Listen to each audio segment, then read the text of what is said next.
বলেন, বাংলা ব্যাকরণে আলোচ্য বিষয় কয়টা? কি কি? গুড, তাহলে লিখে ফেলেন। আমরা লিখি ধ্বনি তত্ত্ব।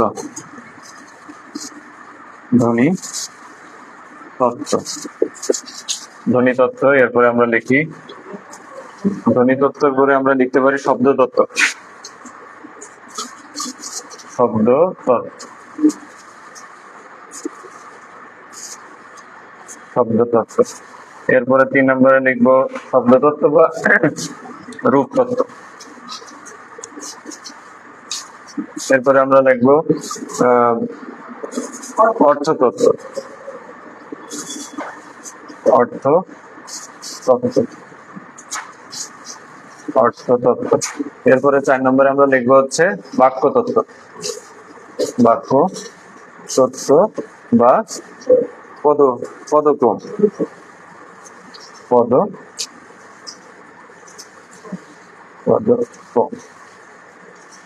এখন এই শব্দগুলোর আপনাদের ইংরেজি অর্থ জানা লাগবে। ইংরেজি অর্থ পরীক্ষায় আসে। ধ্বনি তত্ত্বের ইংরেজি অর্থ কি?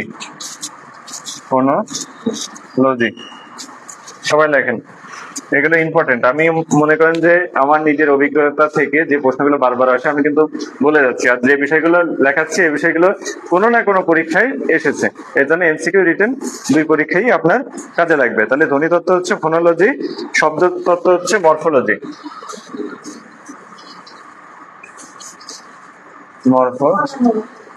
মরফোলজি। এরপরে অর্থতত্ত্ব বলতে আমরা কি বুঝি? সিমেটিক্স, সিমেটিক্স, সিমেটিক্স। অর্থতত্ত্ব হচ্ছে সিমেন্টিক্স, কেন হবে সিমেন্টিক্স, সিমেন্টিক্স।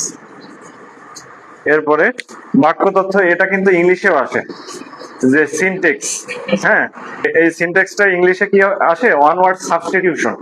ওয়ান ওয়ার্ড সাবস্টিটিউশনে আসে যে এটা কি, তখন এটা সিনটেক্স, এটা হচ্ছে বাক্যতত্ত্ব। Syntax, syntax. তাহলে এগুলো ক্লিয়ার। এখন আমরা মূল বিষয়ে চলে আসি। ধন্যবাদ সুমনা ইসলাম। এখন ধ্বনি তত্ত্বের মধ্যে কি কি আছে এটা আপনার জানতে হবে, যে ধ্বনি তত্ত্বের মধ্যে মূল বিষয়টা আপনারা সিকোয়েন্স বা মূল জিনিসটা বোঝার চেষ্টা করুন। সেটা হচ্ছে ধ্বনি তত্ত্ব। এই ধ্বনি, ধ্বনি কি? ধ্বনি কি? ধ্বনি, আমরা তো ওই ভাষার ক্ষেত্রে প্রথমে বলেছি সবকিছুর মূল ভিত্তি হচ্ছে ধ্বনি। এই ধ্বনির মধ্যে রয়েছে নত্যবিধান, সত্যবিধান। লেখেন, মানে ধ্বনি রিলেটেড যত কার্যক্রম সব এই ধ্বনি তত্ত্বের মধ্যে। তাহলে নত্যবিধান এবং সত্যবিধান লেখেন, নত্যবিধান এবং সত্যবিধান আমরা এইভাবে লিখতে পারি।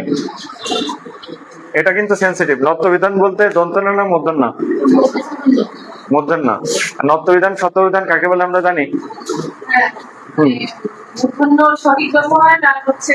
তৎসময় শব্দের বানানে দন্তন্যার পরিবর্তে যে মূর্ধন্য যে ব্যবহার তাকে আমরা নত্যবিধান বলি। আর সত্যবিধান কি?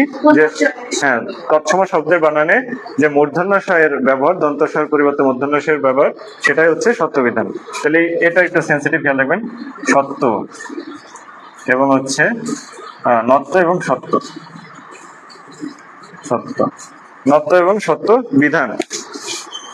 তাহলে হচ্ছে ধ্বনিতত্ত্বের আলোচ্য বিষয়। আর কি আছে? সন্ধি। সন্ধি কি? ধ্বনির ধ্বনির মাধ্যমে কিন্তু সন্ধি গঠিত হয়।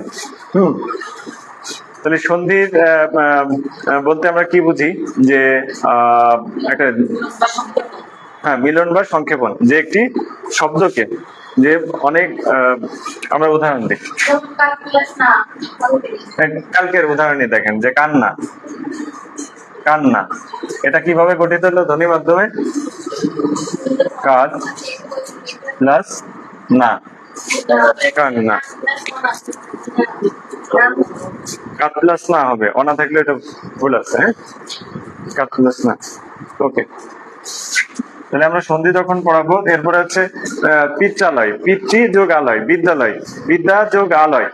ঠিক আছে, সন্ধির যখন যাবো আমরা পড়বো। তাহলে ধ্বনিতত্ত্বের মধ্যে হচ্ছে, হ্যাঁ, তারপরে রবীন্দ্র আছে, এই তো আকার রশ্মিকারে কিন্তু এটা কনফিউশন তৈরি হয়। এরপরে শব্দতত্ত্ব, শব্দতত্ত্বের মধ্যে কি আছে আগে বিষয়টা বুঝবেন না, যে শব্দ রিলেটেড আমরা যে বিষয়গুলো আলোচনা করি, শব্দ নিয়ে আমাদের কার্যক্রম যেগুলো, সেইগুলো হচ্ছে শব্দতত্ত্ব। এর মধ্যে আবার অর্থতত্ত্বের মধ্যেও শব্দতত্ত্বের কিছু বিষয় যাবে, যেমন সমার্থক শব্দ আছে, সেগুলো যাবে হচ্ছে অর্থতত্ত্বের মধ্যে। হ্যাঁ, সমার্থক শব্দ যেগুলো অর্থ বোঝাবে, যে শব্দগুলো অর্থ বোঝাবে। হ্যাঁ, প্রতিশব্দ আছে, বাগধারা, বিপরীত শব্দ, এগুলো হচ্ছে অর্থতত্ত্বের মধ্যে যাবে। আর শব্দতত্ত্বের মধ্যে কি কি যাবে, আমরা প্রথমেই যে প্রশ্নটা এসে থাকে যে সমাস শিখতে লাগে 6 মাস, সাদা মজা করে বলে যে আসলেই কিন্তু আপনি যদি মূল টপিকটা না জানেন ওই 6 মাসই লাগবে, কিন্তু আপনি যদি মূল সিকোয়েন্স গুলো জানেন তাহলে সহজেই করতে পারবেন। তাহলে লেখেন যে সমাস, শব্দতত্ত্বের মধ্যে কি কি আছে, সমাস লেখেন। শব্দতত্ত্বের মধ্যে সমাস, লিঙ্গ, বচন। আচ্ছা, ওই যে আমরা পুলিঙ্গ, স্ত্রীলিঙ্গ, এগুলো কিন্তু বেশি আসে হচ্ছে নিত্য স্ত্রীবাচক বা নিত্য পুরুষবাচক শব্দ। হ্যাঁ, তাহলে নিত্য পুরুষবাচক শব্দ কি জানা আছে কারো, বলেন। কবিরাজ, ঢাকি। হ্যাঁ, মানে স্ত্রীবাচক শব্দ নেই। হ্যাঁ, রাষ্ট্রপতি। হ্যাঁ, আচ্ছা, এখন আমরা বচনের মধ্যে চলে যাই। ডাইনি, হ্যাঁ ডাইনি হবে না, পড়াশোনা হচ্ছে আপনি যত এনজয় করে মজার মাধ্যমে শিখবেন না, ভালো লাগবে। আচ্ছা, এখন হচ্ছে বচন, এক বচন, বহু বচন, ঠিক আছে। এরপরে আর কি কি শব্দ আছে, যে উপসর্গ, অনুসর্গ লেখেন। উপসর্গ, অনুসর্গ, পারিভাষিক শব্দ। উপসর্গ, অনুসর্গ, উপসর্গ, অনুসর্গ, পারিভাষিক শব্দ। এরপরে আছে ক্রিয়ার কাল।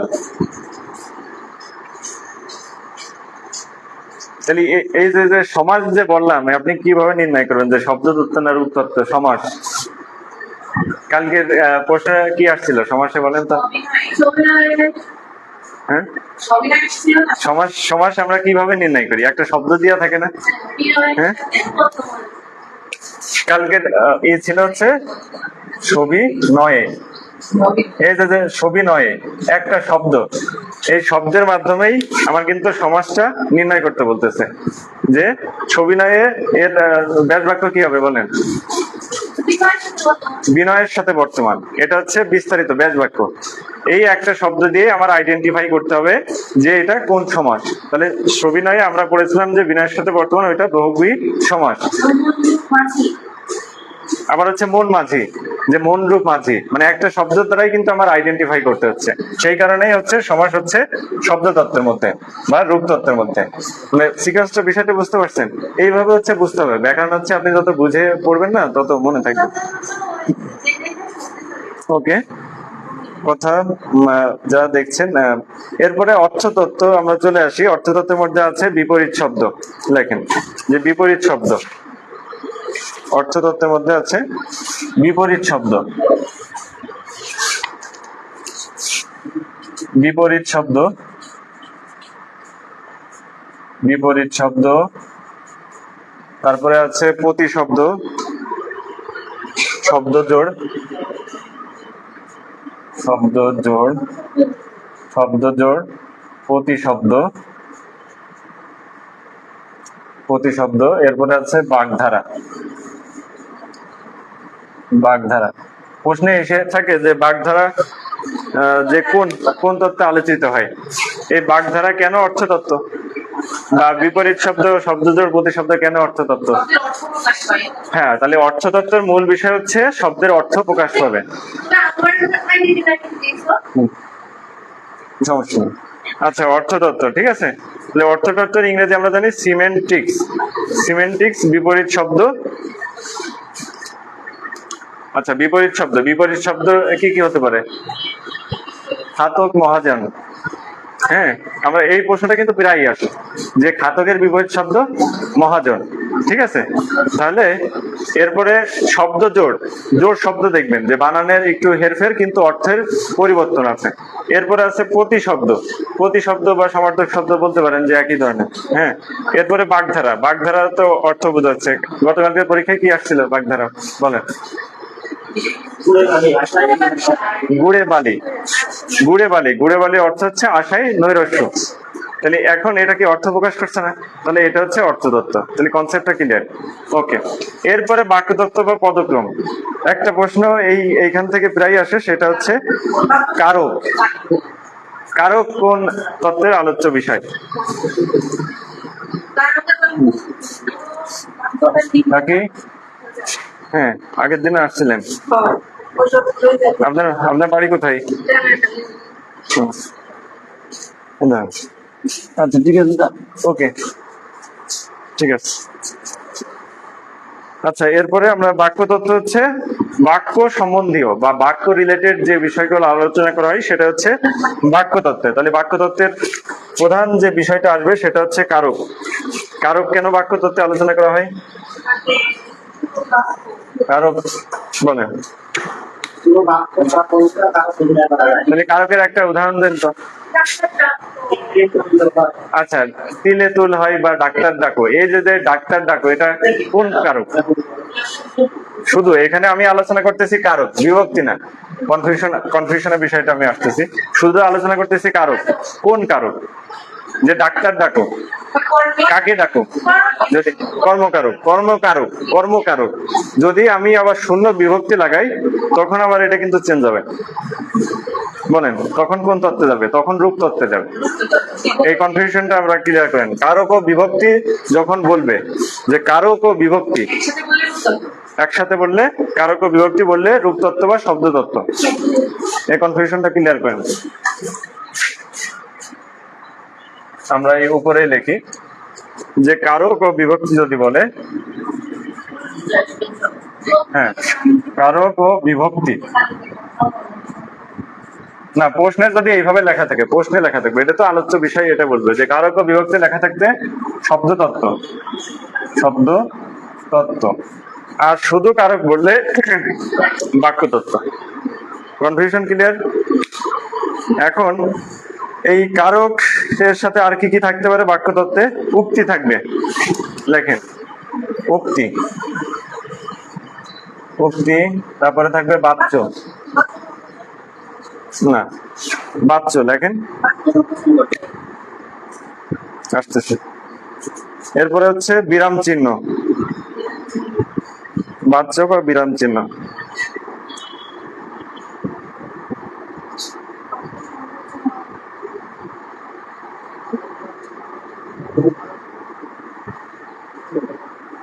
দেখা হয়েছে কমপ্লিট?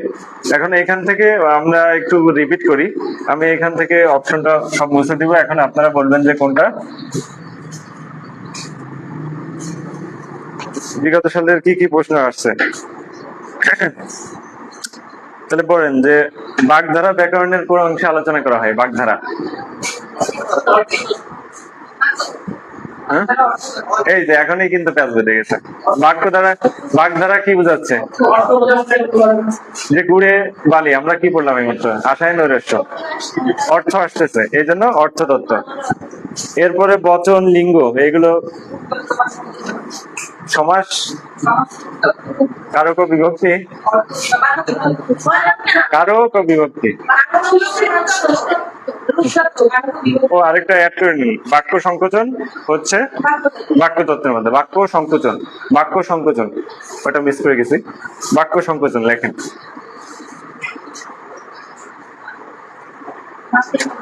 বাক্য সংকোচন, পাতার শব্দ, পাতার শব্দ গতকালে পরীক্ষা এসেছিল। পাতার শব্দ মর্মর, পাতার শব্দ, এটা কি একটা বাক্য না? তাহলে সেই বাক্য থেকে শব্দের উত্তর দিয়েছে, তাহলে আমরা বাক্য নিয়ে আলোচনা করতেছি, তাহলে এটা কি বাক্যের মধ্যে না? তাহলে ক্লিয়ার। এখন আরেকটা, তাহলে কারক, শুধু কারক কোন তত্ত্বের আলোচ্য বিষয়? বাক্যতত্ত্ব। কারক ও বিভক্তি রূপতত্ত্ব। নত্ব ও সত্যবিধান ধ্বনিতত্ত্ব। পরীক্ষায় প্রথমটা বললে হবে, নাম বলতে হবে। এরপরে বলেন বিপরীত শব্দ,